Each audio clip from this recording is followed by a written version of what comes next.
Quem está feliz, diga amém. Ouvi bons améns, bem forte, hein? Amém por isso. Também estou feliz, sempre bom estarmos na igreja. E todo sábado é um dia especial, é ou não é verdade? Todo sábado. E quando a gente vem à igreja no sábado e canta louvores e cumprimenta os irmãos e ouve, né? Lindos louvores como da orquestra, do grande coro, isso aquece o nosso coração e eu louvo a Deus por isso. Querida igreja, nós estamos numa série de estudos, fim dos tempos, e eu quero convidar você para abrir a Bíblia nesse momento. Vamos abrir a Bíblia, Apocalipse 12:12. Apocalipse capítulo 12, versículo 12. Abra a palavra do Senhor e deixe a palavra do Senhor falar ao seu coração. O tema de hoje, amarga decepção.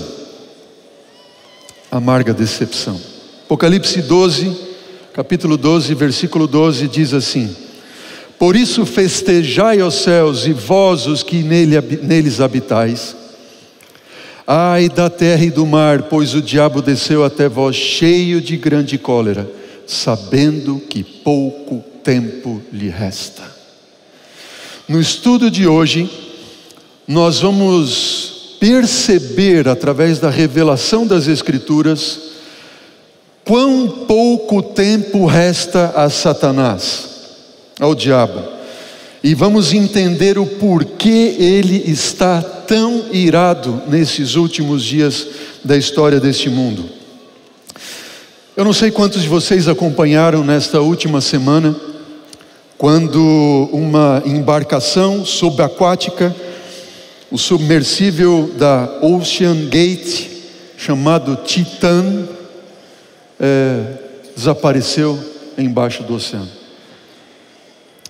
Imaginem uma embarcação para 5 pessoas, descendo a cerca de 4.000 metros, 4 quilômetros de profundidade. Interessante que, lamentavelmente, cerca de 2 horas aproximadamente após eles estarem indo para o fundo do mar para ver os destroços do Titanic, o grande navio que afundou em 2012, e essa empresa Ocean Gate fazia várias excursões abaixo nos mares para visitar o Titanic. Lamentavelmente, cerca de 2 horas depois, numa viagem que duraria em torno de 8 horas, desde descer os 4.000 metros e depois subir, analisar e ver, visitar os destroços desse grande navio, eles perderam comunicação completa acima com os seus que os acompanhavam. Enfim, depois de algum tempo, soube-se que no último domingo, quando eles perderam a comunicação, dia 18/6, depois de estudos, entendeu-se que houve uma implosão. Mas consegue imaginar? Submarino, 5 pessoas, e ele implodiu. A pressão da água, só para vocês terem ideia, dizem os especialistas que a pressão da água, o peso é tão grande quanto o tamanho da Torre Eiffel. Imaginem a Torre Eiffel sobre aquele submarino. E nessa implosão, dizem os estudiosos que quando implode um submarino, a velocidade da entrada da água é tão rápida quanto 2.100 quilômetros por hora. Você consegue imaginar isso? 2.100 quilômetros por hora, equivalente a 671 metros por segundo. Isso corresponde que a 1 milésimo de segundo para a embarcação implodir. 1 milésimo de segundo. A mente humana, É capaz de dar resposta a um estímulo, ou sentir melhor, não dar resposta. Primeiro, sentir qualquer estímulo externo em 25 milésimos de segundo. E qualquer resposta nós podemos dar em 150 milésimos de segundo. Mas a implosão aconteceu em 1 milésimo de segundo. E junto com essa implosão, o ar que tem dentro do submarino, com uma concentração alta de vapores e hidrocarburetos, quando o casco se rompe, no mesmo instante, há uma ignição instantânea e uma explosão. E os corpos humanos são incinerados instantaneamente e imediatamente transformados em cinzas e poeira. Já pensaram? 1 milésimo de segundo. 1 milésimo de segundo. Que amarga decepção foi esta para os familiares. Dentro da embarcação estava o CEO da Ocean Gate, o dono da empresa, um renomado piloto de submarino, francês, aposentado, que fez muitas vezes essa viagem, e outros 3 tripulantes, 3 passageiros. O que eles iam visitar? Uma outra amarga decepção. Talvez a mais amarga decepção do mundo moderno, quando no dia 12 de abril partiu ali de Southampton, na Inglaterra, em direção a Nova York, nos Estados Unidos, a grande embarcação do Titanic, uma magnífica obra-prima da engenharia, símbolo do progresso humano, considerado, entre aspas, inafundável. Seu casco imponente cortava as águas geladas, enquanto os passageiros, repletos de esperanças e sonhos em sua viagem inaugural, iam em direção à promessa de uma nova vida. A bordo daquele grande navio Titanic encontravam-se a elite da sociedade, ricos e poderosos, que se entregavam aos prazeres luxuosos que a vida poderia oferecer. 2 dias depois, não 2 horas depois, 2 dias depois, dia 14 de abril de 1912, em meio à escuridão, um imenso iceberg se espreitava à frente, um gigante de gelo pronto a se opor ao destino de Titanic. O naufrágio causou a morte de 1.500 pessoas, tornando-se uma das maiores tragédias marítimas da história. O grande desapontamento, a amarga decepção foi sentido em várias camadas, pelos passageiros que perderam suas vidas, pelos familiares que aguardavam a sua chegada em Nova York, e pelos indivíduos que acreditavam que o navio era invulnerável aos perigos do mar. Amarga decepção. Você tem passado por amargas decepções? Passou por amargas decepções? Qual será e qual teria sido a mais amarga decepção que um ser humano possa passar? Seria o naufrágio da família? Seria o naufrágio de um casamento? A traição de um cônjuge? Há quem diga que a traição de um dos cônjuges é mais dolorida que a possível perda para a morte. Amarga decepção. Quais têm sido as decepções amargas que você tem passado? Infelizmente, nesse mundo de pecado que vivemos, todos passamos e passaremos por amargas decepções.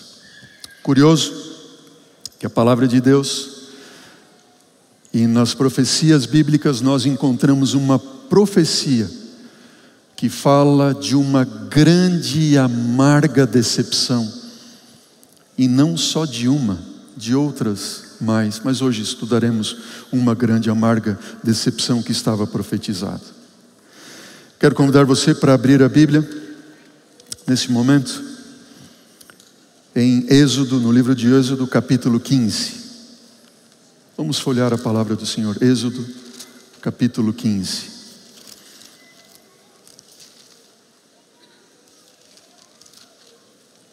Êxodo 15. Acompanhe comigo a partir do versículo 22. Êxodo 15, verso 22. A palavra do Senhor diz assim: Fez Moisés partir Israel do Mar Vermelho e saíram para o deserto de Sur. Caminharam 3 dias no deserto e não acharam água. Afinal chegaram a Mara. Todavia não puderam beber as águas de Mara, porque eram amargas. Por isso chamou-se-lhe Mara. O povo do Senhor, depois de haver passado pelo Mar Vermelho, obtido uma grande vitória e libertação da escravidão do Egito, 3 dias depois, não foram 2 horas, como o Titã submarino, não foram 2 dias como o Titanic, mas foi uma amarga decepção que veio após 3 dias de eles terem tido uma grande vitória. A palavra do Senhor também nos revela uma amarga decepção que o povo de Deus passou no ano de 1844. Taylor Bunch, esse teólogo que tenho usado, já mencionei para vocês, como base de muitos desses estudos que temos preparado desta série Fim dos Tempos. Taylor Bunch, ele diz o seguinte: no caminho do Mar Vermelho, para o Monte da Lei, para o Monte Sinai, os filhos de Israel experimentaram um desapontamento que pode ser típico. Vejam, os filhos de Israel em Mara passaram por um desapontamento que pode ser típico do amargo desapontamento que o povo que aguardava a volta de Jesus passou em 1844. Nas águas de Mara ou amargas, o Senhor mostrou a Moisés uma árvore, a qual, quando lançada nas águas, estas se tornaram doces. Do mesmo modo, para os desapontados adventistas, aqueles que aguardavam a volta de Jesus em 1844, lembro aqui que quando menciono adventista, não me refiro à igreja adventista do 7º dia, mas um grupo de adventistas que aguardava a volta de Jesus, pois nem igreja adventista existia até então. Mas dentro deste grupo de adventistas desapontados, foi-lhes divinamente mostrado uma cana semelhante a uma vara, pela qual eles deviam medir ou estudar o santuário. A vara de medir pela qual eles deveriam estudar o santuário celestial para o seu serviço era o tabernáculo mosaico, com os seus serviços típicos. Decepção do povo de Deus no Egito, melhor dizendo agora no deserto, diante das águas de Mara, típico da decepção de 1844. Vejam, quando eles saem do Egito, uma doce esperança de alcançar Canaã.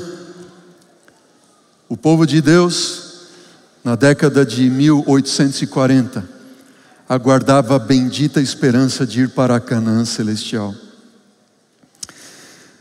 O povo de Deus no Egito passa por Mara, um grande desapontamento de outubro de 1844. No entanto, depois, para o povo de Deus, quando eles passaram por Mara, eles chegaram ao Sinai, e no Sinai eles ganharam a lei de Deus e a revelação do santuário. E o mesmo aconteceu com o povo de Deus após o desapontamento de outubro de 1844. A lei de Deus foi restaurada, e também os estudos e o conhecimento do santuário. Fantástico, não é verdade? Notem, queridos, quando eu estou estudando esses textos e estou estudando a palavra de Deus e vou descobrindo, eu tenho vontade de levantar da cadeira e falar com alguém. De tão entusiasmado que eu fico, porque a palavra de Deus, ela é simplesmente fantástica.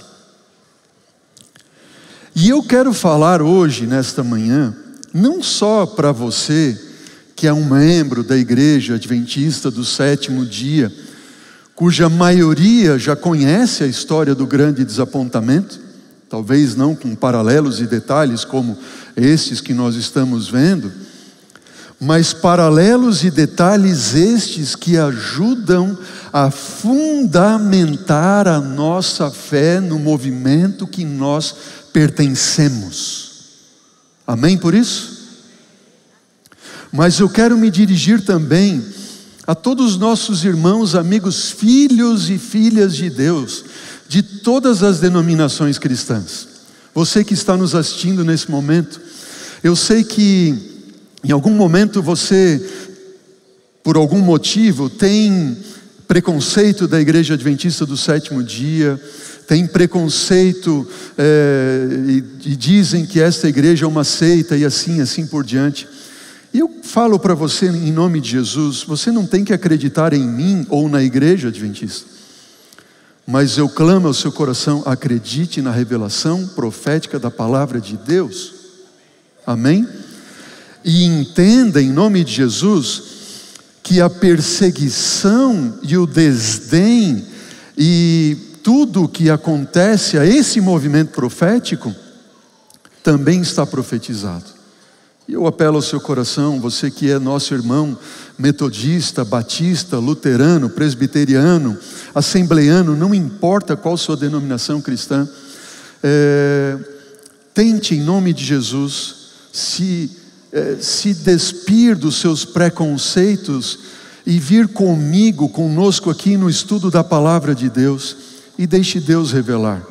Esqueça que é um pastor falando, um pastor da Igreja Adventista, esqueça isso.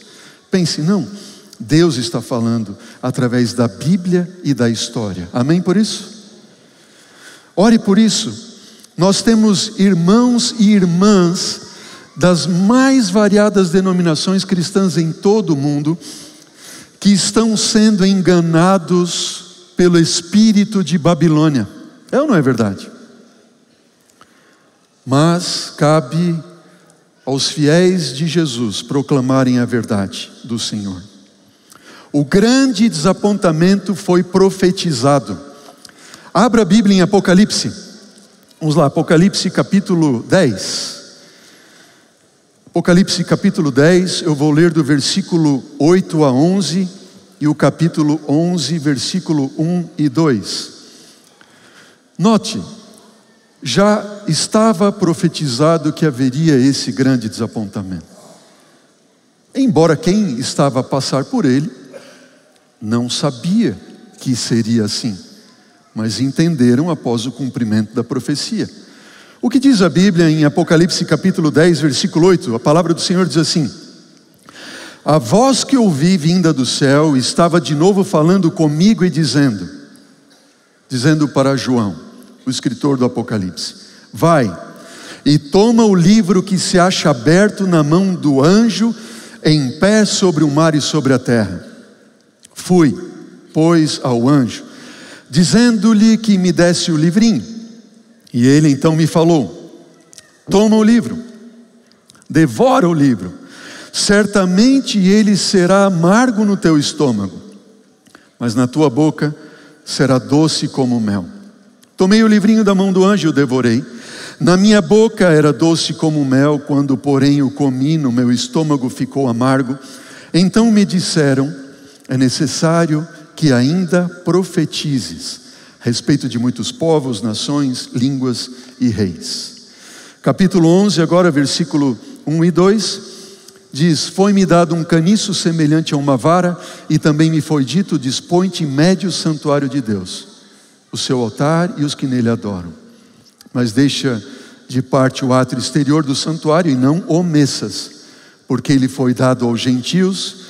Estes por 42 meses calcarão aos pés a cidade santa. Peço a você que você deixe a Bíblia aberta no livro do Apocalipse, e nós vamos voltar a Apocalipse 10 e 11 para estudarmos alguns detalhes desta profecia. Número 1, comer um livro. O que significa isso? Devorar o livro, né? A gente usa essa expressão, usa ou não usa? Quando alguém empresta um livro assim e você começa a ler, às vezes você devolve e diz assim: nossa, devorei o livro que você me emprestou. Foi ou não foi? A gente usa ou não usa essa expressão? Significa o quê? significa que você assimilou, que você devorou e degustou cada palavra da revelação do livro. Ezequiel, o profeta Ezequiel, no capítulo 3, versículo 1 a 3, ele diz o seguinte: ainda me disse, você pode acompanhar na tela o texto, Ezequiel 3, de 1 a 3. Ainda me disse: filho do homem, come o que achares, come este rolo, vai-te à casa de Israel. Então abri a boca e ele me deu a comer o rolo do livro, porque naquele tempo os livros eram em rolos. Ele me disse: filho do homem, dá de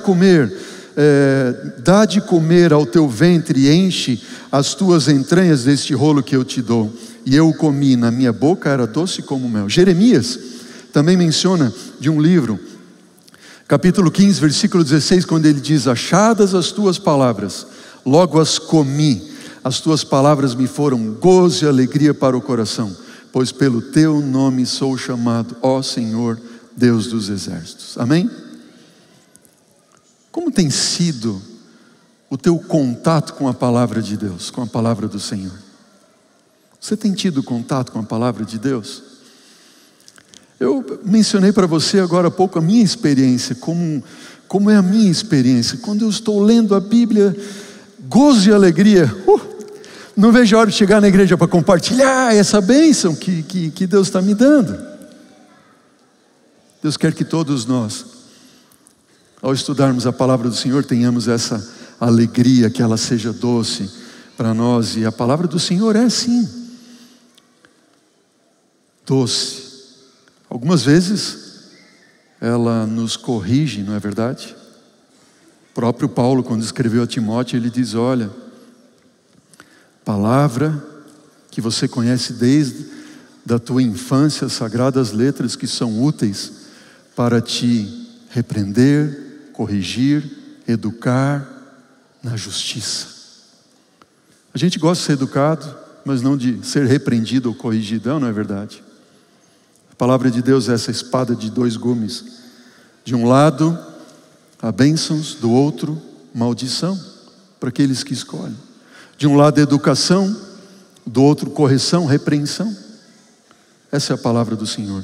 Mas quando a repreensão ou a correção vem do Senhor, louvado seja o seu nome. Amém?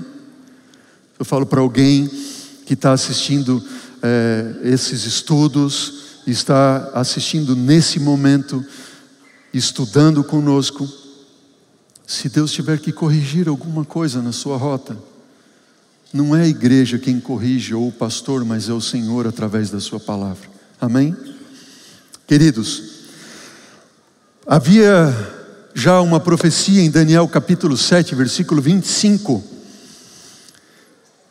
que o profeta Daniel, em visão, lá por volta do ano 553 antes de Cristo, uma visão que ele teve, que revelava o tempo em que Satanás teria um domínio, e seria o tempo da Idade Média, o tempo de escuridão, o tempo em que as Bíblias foram colocadas em calabouços, no tempo em que a Bíblia era lida somente em latim ou em grego e ninguém entendia, tempo de perseguição. Daniel fala desse tempo no capítulo 7, versículo 25, que viria um poder que cuidaria em mudar os tempos e a lei, e o povo de Deus seria perseguido por um tempo, 2 tempos e metade de um tempo. Apocalipse capítulo 11, você que está com a Bíblia aberta ou manteve a sua Bíblia aberta em Apocalipse capítulo 11, fala do mesmo período de tempo. E diz no capítulo 11, versículo 3 e 4, diz assim: darei as minhas 2 testemunhas que profetizem por 1260 dias, vestidas de pano de saco. São estas as 2 oliveiras e os 2 candeeiros que se acham em pé diante do Senhor da terra. Se alguém pretende causar-lhes dano, sai fogo da sua boca e devora os inimigos. Sim, se alguém pretender causar-lhes dano, certamente deve morrer. 2 candeeiros, as 2 oliveiras, o Antigo e o Novo Testamento, que durante 1260 dias ou 1260 anos, quando na profecia um dia representa um ano. O mesmo período de Daniel, 1 tempo, 2 tempos e metade de um tempo, 3 anos e meio, ou 1260 dias, ou 42 meses, o mesmo período, certo? A palavra de Deus, ela estaria sendo apresentada em pano de saco e cinza, ou seja, em forma de luto, porque a palavra de Deus seria acorrentada, muitos poucos teriam acesso a ela. Alguns povos, como os valdenses na Itália, os albigenses na França, os huguenotes, como eram conhecidos, os protestantes, esses de forma sorrateira iam aos comércios nas cidades, deixando os montes para então compartilhar o pouco que eles tinham e podiam da palavra de Deus com aqueles que eles viam, que aceitariam e não os denunciariam. E durante centenas e centenas de anos foram mortos, perseguidos, foram martirizados por compartilhar a palavra de Deus. Apocalipse, você que está ainda com a Bíblia aberta, Apocalipse 11, versículos 7 e 8, diz a palavra do Senhor: quando tiverem então concluído o testemunho que devem dar, a besta que surge do abismo pelejará contra elas e as vencerá e matará. O seu cadáver ficará estirado na praça da grande cidade, que espiritualmente se chama Sodoma e Egito, onde também o seu clamor, o seu Cristo foi ali crucificado, o seu Senhor foi ali crucificado. Veja, quem é essa besta que surge do abismo, que pelejará contra a palavra de Deus? Vencerá, cadáveres ficaria estirado na praça. Ao término dos 1260 anos, e esse período não é uma interpretação exclusivamente adventista. Eu vou mostrar para vocês aqui, eu trouxe um exemplar de um clássico, não sei se você consegue pegar aqui, as profecias de Daniel e Apocalipse, escritas por quem? Isaac Newton. Você já ouviu falar de Isaac Newton? Você sabia que Newton escreveu mais de profecia de Daniel, Apocalipse e Bíblia do que ele escreveu de ciência? Não sabia? Está aqui, seu livro de Newton. Isaac Newton. Newton, ali no ano de 1730, na década de 1730, ele estudou profundamente as profecias de Daniel e Apocalipse e chegou a essa conclusão do princípio de ano, dos 1260 anos, os tempos profetizados. Incrível. Essa não é uma interpretação exclusivamente adventista, muito pelo contrário.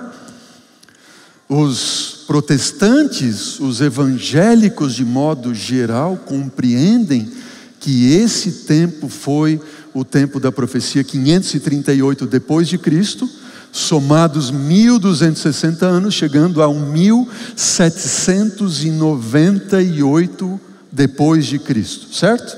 1260 anos. 538 a 1798 depois de Cristo. O que é que acontece em 1798 depois de Cristo? Bom, nessa década de 1790 está acontecendo a Revolução Francesa. E durante a Revolução Francesa, Bíblias, livros sagrados foram jogados nas praças e queimados aos milhares. Cumprimento da profecia de Apocalipse, capítulo 11. Em 1798, note bem, queridos, nós temos o início do tempo do fim. A profecia se cumpriu de Daniel. Iniciou-se o tempo do fim. Ainda semana passada, um amigo meu, está aqui na igreja ainda hoje, eu vi ele, está aqui.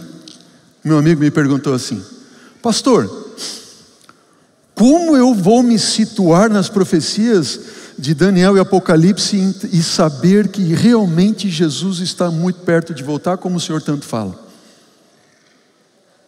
Eu digo, bom, simples.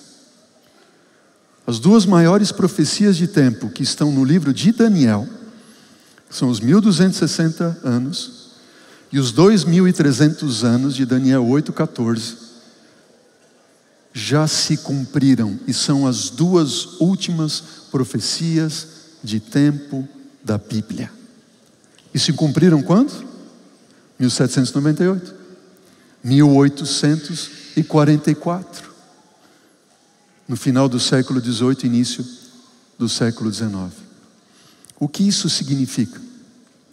Significa que nós estamos no fim do tempo do fim.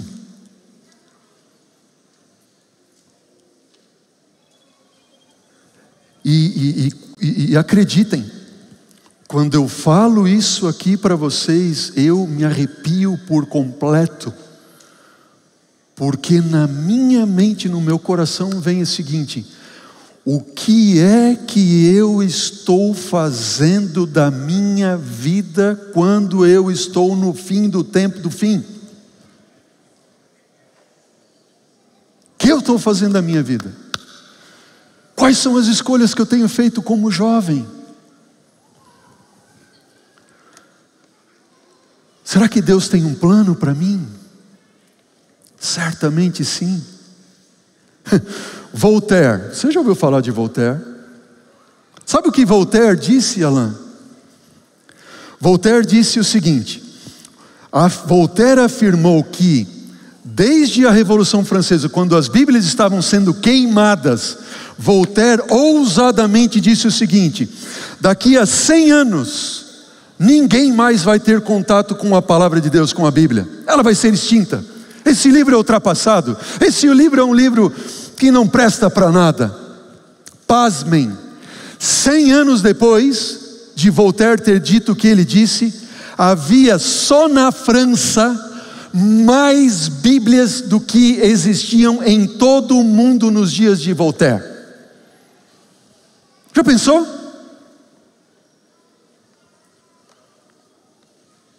Artistas, durante a Revolução Francesa, artistas como o comediante Monet, que se apresentavam e zombavam de Deus, dizem os historiadores, que alcançou as alturas da impiedade quando ele zombou de Deus, dizendo o seguinte: Deus, disse ele, se existes, vingues o teu nome ofendido, porque todos te ofendem. Se tu existes, vingues o teu nome ofendido. Dou-te o desafio, agora tu permaneces em silêncio, não ousas lançar teus trovões sobre mim? Quem depois disso vai acreditar na tua existência? Fouché, um governador em Paris, ordenou que todos os símbolos religiosos devessem ser destruídos. E ele ordenou que fosse escrito em todos os cemitérios da cidade e da França: a morte é um sono eterno. Quanta ousadia contra Deus, não é verdade? A França, e por que isso é tão importante? Porque a França é a única nação, notem bem o que eu estou a dizer, a França é a única nação do mundo relativamente à qual se conserva o registro autêntico de que, como nação, se levantou em aberta rebelião contra o autor do universo. A besta que surge do abismo. Satanás se valendo do poder político francês. E nessa perseguição, encontramos essa citação no livro Grande Conflito, página 271. Na perseguição que a França infligiu aos que professavam o Evangelho, crucificou a Cristo na pessoa de seus discípulos. De seus discípulos. Agora, deixa eu dizer uma coisa para você. De Deus não se zomba. Ok? De Deus não se zomba. Sabe por quê? Porque foi no ano de 1798, quando um general francês, Berthier, a mando de Napoleão Bonaparte, foi até Roma e aprisionou e tomou aprisionado o Papa Pio VI, que morreu no cativeiro, quando neste momento a igreja romana sofreu uma ferida de morte, que depois seria curada assim, conforme diz as profecias de Apocalipse. Mas este general e o próprio exército francês não sabia sequer que estavam fazendo daquilo um cumprimento de uma profecia bíblica. Os que zombavam de Deus, agora Deus estava usando como instrumentos para cumprir a sua própria profecia. Uau! Já pensou?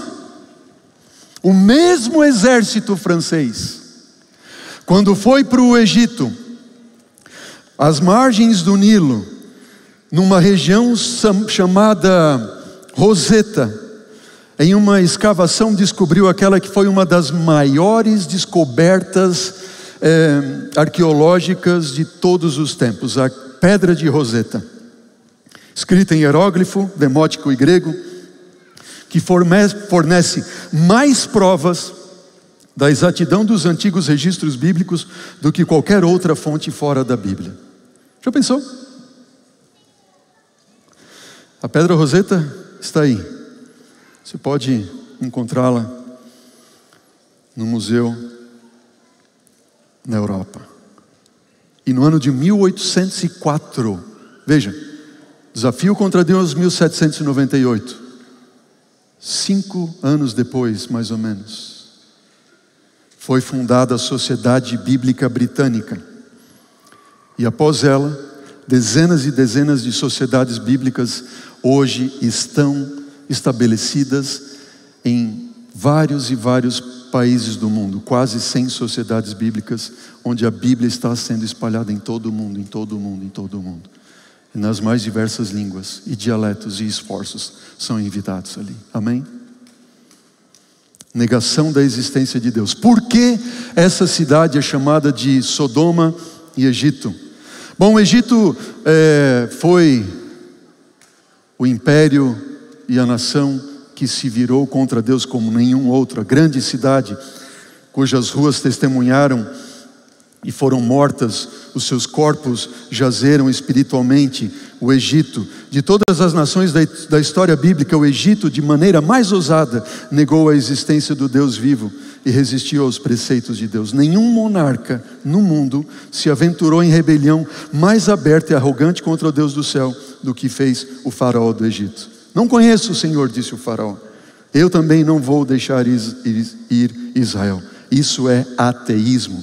E a nação representada pelo Egito daria expressão a uma negação semelhante de Deus e manifestaria idêntico espírito de desafio. Sodoma. Por que a França e Paris, esta cidade é tida como, na Bíblia, profeticamente como Sodoma? A grande cidade é também comparada espiritualmente a Sodoma por causa da corrupção de Sodoma, manifestando-se especialmente no que diz respeito à licenciosidade. Este pecado também deveria ser característico da nação que cumpriria o texto. Uma outra cantora famosa, Sophie Arnaud, e cujos ditos e frases você pode colocar o nome no Google e ver quantas loucuras ela escreveu nos seus pensamentos malucos. Naquela época, ela viveu até 1800 e um pouquinho ali.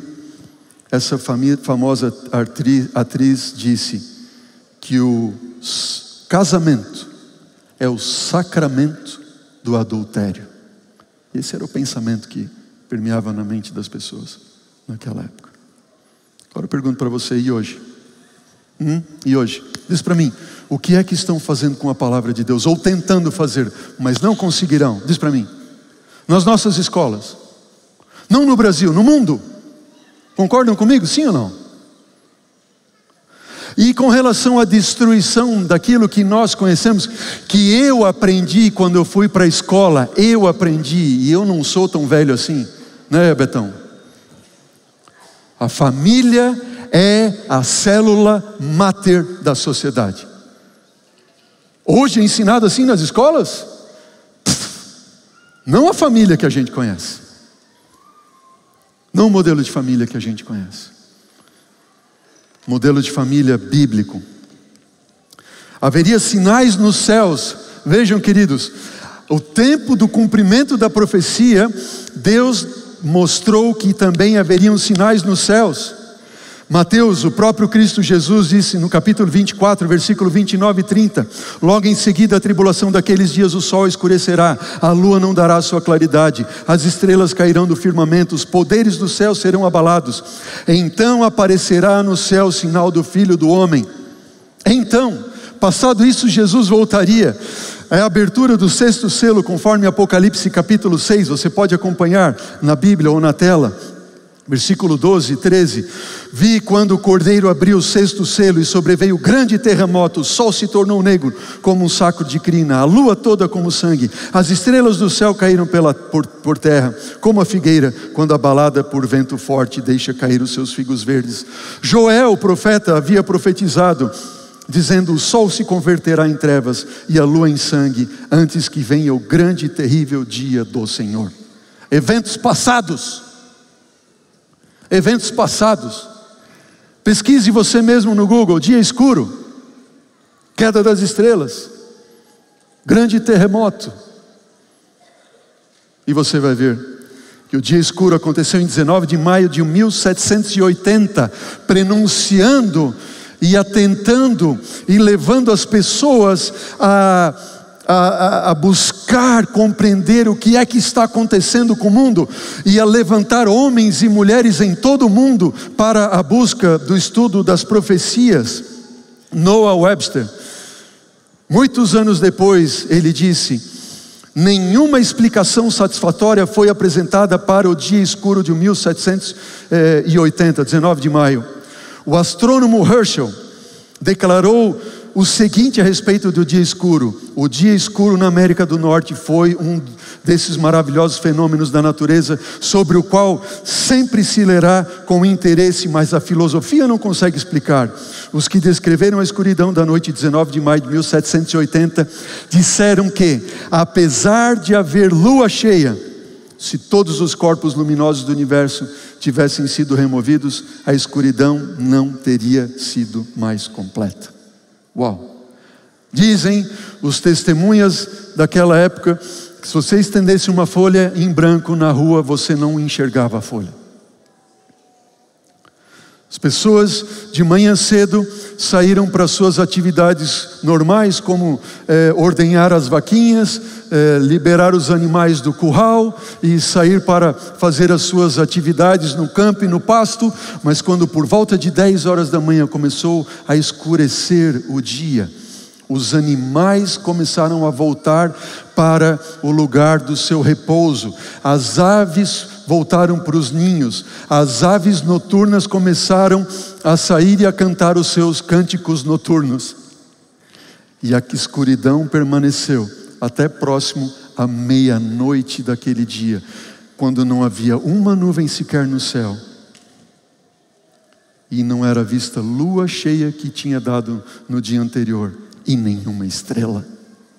Jesus está às portas. Jesus está às portas. Veja, Isso aconteceu, e não sei se você lembra, o nosso último estudo, quando nós estudamos sobre a questão da escuridão e as 3 últimas pragas do Egito, que foram justamente para trazer escuridão sobre aquele que era o Deus dos egípcios, Deus Ra, Amon-Ra. A praga dos gafanhotos, quando ao meio-dia o sol deixa de ser visto, a escuridão por 3 dias, a 9ª praga é a morte do primogênito à meia-noite, quando Amon-Ra estava mais distante do seu brilho. Queda das estrelas, sinais no sol, na lua, nas estrelas. 13 de novembro de 1833. Professores, meteorologistas declaram a extensão da chuva de 1833, chuva de estrelas, meteoros, foi tão grande que atingiu uma parte considerável da superfície da Terra.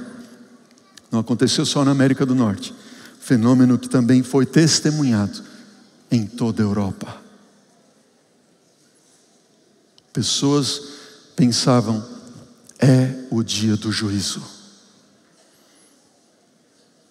O grande terremoto, quando a profecia diz da abertura do 6º selo, teólogos, historicistas de mais variadas denominações dizem que o terremoto de Lisboa de 1755 é o marco, este sim, que anunciava o início do tempo do fim, da proximidade do tempo do fim.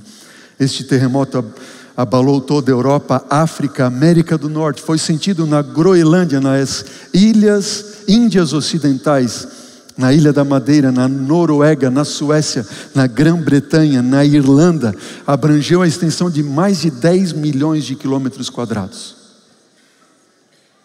Você tem dúvida que Jesus está voltando? O que temos feito com a nossa vida? O que temos feito com a nossa vida? Bom, quando a profecia se cumpre em 1798, e os olhos de pessoas no mundo foram voltados para o livro que seria aberto no tempo do fim, e este é o livro de Daniel. A propósito, eu aproveito aqui para fazer um convite para você. Todos os domingos estamos estudando Daniel e Apocalipse aqui na igreja, às 18 horas. Traga seus amigos. Vamos estudar a Bíblia, para não sermos enganados. Centenas de milhares de pessoas começaram a estudar a Bíblia em todo o mundo. E não havia dúvidas de que as 70 semanas que profetizara Daniel, como parte dos 2.300 anos, começaram no ano 457 a.C. Não tinha dúvida disso. Só eles não tinham noção do restante do cumprimento da profecia. Agora, se você como eu pensava que foi somente Guilherme Miller que teve os seus olhos voltados para a profecia e entendeu que a purificação do santuário de Daniel 8,14 seria a volta de Jesus por volta do ano 1840, você se enganou como eu me enganei. Sabe por quê? Porque Deus trabalhou com várias pessoas em várias partes do mundo, revelando a mesma verdade. Eu vou citar o nome de alguns deles. Encabeçando a lista, sim, está Guilherme Miller, em Nova York. Em seguida, Krupp, na Filadélfia, Pensilvânia. David McGregor, no Maine. Edward Irving, na Inglaterra. Mason, na Escócia. Davis, na Carolina do Sul. Joseph Wolff, na Ásia. Alexander Campbell, com seu debate com Robert Dale Owen, em 1829. O capitão Landers, em Liverpool, na Inglaterra. Leonard Kelber, em Stuttgart, na Alemanha. Manuel Lacusa, na Espanha. Hans Peter, no Da Hague, na Holanda. Dr. Capadose, em Amsterdã, também na Holanda. Hall, na Bavária. Sacerdotes da Tartária. Estudantes da Bíblia do Iêmen. Hensberg, em toda parte da Alemanha. Russos no Mar Cáspio. Molokaners nas margens do Báltico. Todos estudando a mesma profecia e chegando aos mesmos resultados e compreensão. Guilherme Miller falou com algum desses? Não. Em mais de 12 partes diferentes do mundo, todos eles, semelhantemente à reforma protestante que havia acontecido por volta do ano 1500, quando Deus levantou ali Lutero, Zwinglio, mas Lutero nunca conversou com Zwinglio. A Alemanha não comunicou a verdade à Suíça, nem a Suíça à França, ou a França à Inglaterra, mas a reforma protestante aconteceu. Da mesma forma, em 1844, iniciou-se a proclamação. Sem dúvida alguma, o movimento do Adventismo do século XIX, 1798, 1844, foi uma renovação e continuação do movimento da reforma protestante. Diga amém por isso. Você faz parte desse movimento. Você faz parte desse movimento. Nós fazemos parte. É verdade que eles se equivocaram com relação ao evento que eles acreditavam ser a purificação do santuário, conforme diz Daniel 8:14, como sendo a purificação da terra por ocasião da vinda de Jesus. Eles se equivocaram sim. Loughborough, ele diz que eles estudaram e que naquela época ninguém tinha compreensão sequer que havia um santuário no céu. Por isso eles entenderam que era a terra. Mas quando Jesus não volta no dia 22 de outubro de 1844, como eles tanto esperavam, e acontece o grande desapontamento, amarga decepção. Veja o que diz John Andrews. John Andrews, ele diz o seguinte: a igreja judaica se desapontou. Queridos, aqui nós vamos concluindo o nosso estudo de hoje. E essas últimas palavras são muito importantes para você e para mim. A igreja judaica se desapontou quando, ao fim do ministério de João Batista, Jesus se apresentou como o Messias prometido. Desapontamento. Os discípulos que haviam crido foram mais tristemente desapontados quando aquele em quem esperavam para a libertação de Israel foi preso e assassinado por mãos ímpias. E após a ressurreição de Cristo, quando os discípulos esperavam que agora ele restauraria o reino de Israel, não puderam evitar o desapontamento ao perceberem que ele voltaria para o Pai e que seriam deixados a enfrentar tribulações e angústias por um longo tempo. Mas o desapontamento não é evidência de que a mão de Deus não estivesse guiando o seu povo. Amém? Estava profetizado. Estava profetizado. Tiago White, falando do grande desapontamento e da experiência que eles passaram, diz assim: após a passagem do tempo, do dia 22 de outubro, quando eles esperavam a volta de Jesus, de 1844, foi um tempo e um período amargo.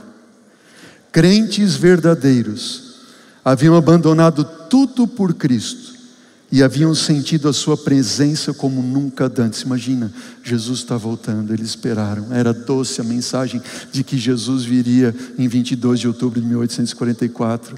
Eles abriram o livro de Daniel, eles comeram, era doce na boca, Jesus vai voltar. Venderam tudo o que tinham para proclamar essa mensagem. Aguardaram com expectativa. Vamos ser trasladados. Só que chegou o dia, todos expectantes, Jesus não veio. Zombadores, murmuradores começaram a espizinhar o grupo que pregou, que acreditou. Tiago White continua dizendo: sentimos a sua presença como nunca antes, supunhamos ter dado o último aviso ao mundo e havíamos nos separado em certa medida da multidão incrédula e escarnecedora, tendo sobre nós a bênção divina. E ele, falando sobre todos os que criam, sentiam-se mais ligados a seu tão esperado mestre, a seus santos anjos, do que aqueles a quem haviam se separado, de quem haviam se separado. separado da família, de amigos. Né, Raquel? Esposo, esposa. O amor de Jesus encher-lhes a alma e irradiara de cada face, com desejos inexprimíveis haviam orado: vem Senhor, vem Senhor.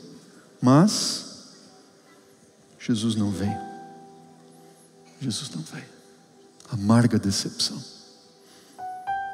Imagine para aqueles que esperavam no dia seguinte estar no céu. No dia seguinte estavam na terra ainda, tendo que suportar as amarguras que o pecado nos traz.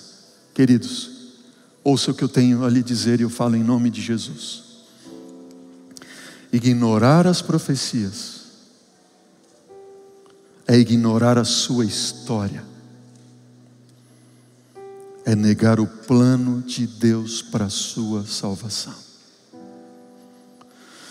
Se eu falo para alguém que tem fugido dessa revelação histórica e profética, porque entende que isso é pregado por uma seita, eu digo para você em nome de Jesus: aceite a Bíblia, a revelação profético bíblica, aceite a revelação e o desenrolar da história conforme Deus determinou na profecia, e una-se a esse movimento, que é uma restauração, uma continuação, uma renovação e uma continuação da reforma protestante de 1500. Queridos, amarga decepção.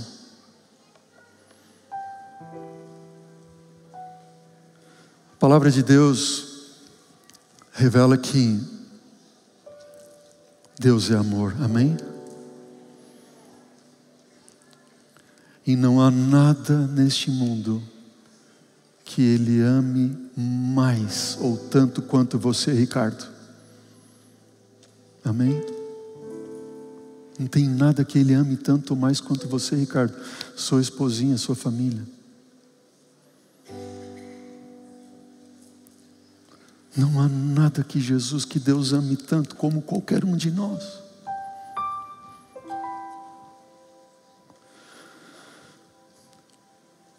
A coisa que Jesus mais quer é alcançar o teu coração com essas verdades bíblicas e proféticas, para que você não seja enganado pelo inimigo. Em nome de Jesus. Que resposta você vai dar hoje a essa revelação profética que Deus te mostra, te traz? Eu apelo ao seu coração nesse momento, você que está nos assistindo, seja agora aqui pelo nosso canal, ou pela Rede Novo Tempo de comunicação, ou nos ouvindo através da Rádio Novo Tempo, em nome de Jesus eu apelo. Acesse o link que aparece na sua tela, entre em contato conosco, peça mais estudos bíblicos. Deixe de lado os seus preconceitos, amém? Sabe, um dia Deus chorou. Deus chorou quando viu Adão e Eva se perdendo. Deus chorou quando viu filhos e filhas se afastando dos seus caminhos. E a história desse mundo revela. Esse Deus chorou quando estava diante do túmulo de um amigo. Esse Deus chorou e chora hoje, porque nós podemos entristecer o coração e o Espírito de Deus. Mas Deus também sorri e vai sorrir hoje, se você disser a Ele: Senhor, eu te aceito como meu Deus. E eu aceito a tua revelação para a minha vida. Eu aceito hoje. O pastor Denis vai cantar agora uma música. Enquanto o pastor Denis canta, se você está sentado, tome a sua decisão.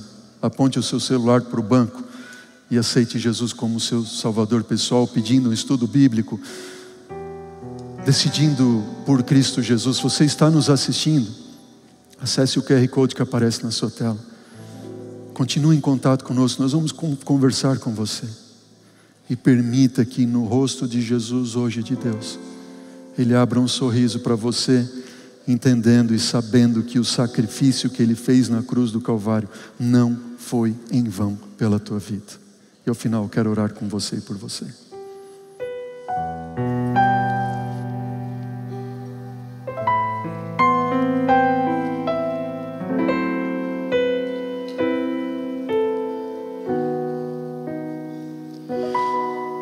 Deus chorou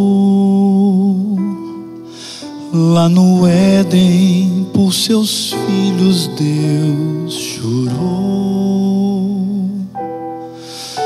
por achá-los tão estranhos. Deus chorou nesse pranto tão sentido. Adivinhou que a semente do pecado germinou. Deus chorou, comovido ao contemplar Jerusalém. Sua eleita agora é terra de ninguém. Desprezou o seu Senhor e o seu Rei. Deus chorou por seu povo no Egito. Deus chorou por escravos e seus gritos. Deus chorou.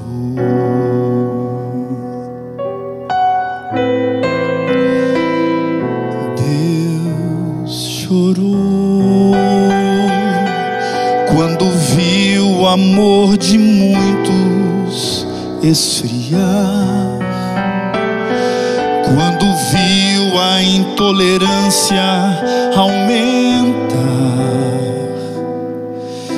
viu um filho do seu pai se afastar para nunca mais a casa retornar. Deus chorou quando viu seu próprio filho numa cruz, quando viu as trevas encobrindo a luz, a esperança que o mundo desprezou. Deus chorou pela pobre humanidade. Deus chorou pelo império da maldade. Deus chorou.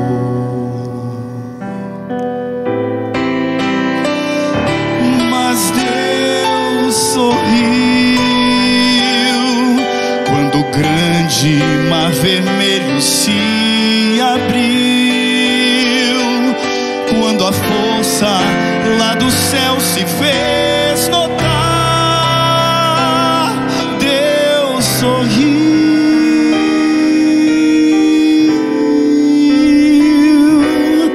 Deus sorriu quando um filho pecador pediu perdão, confessando seu pecado em oração. Deus sorriu, Deus sorriu.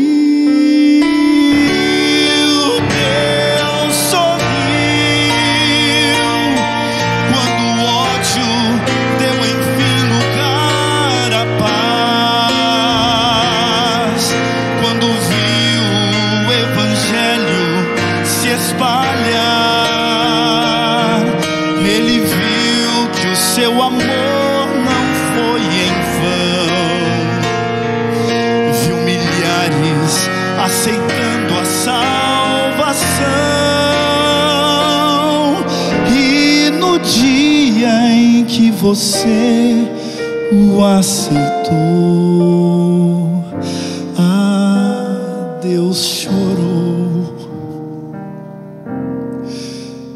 e sorri.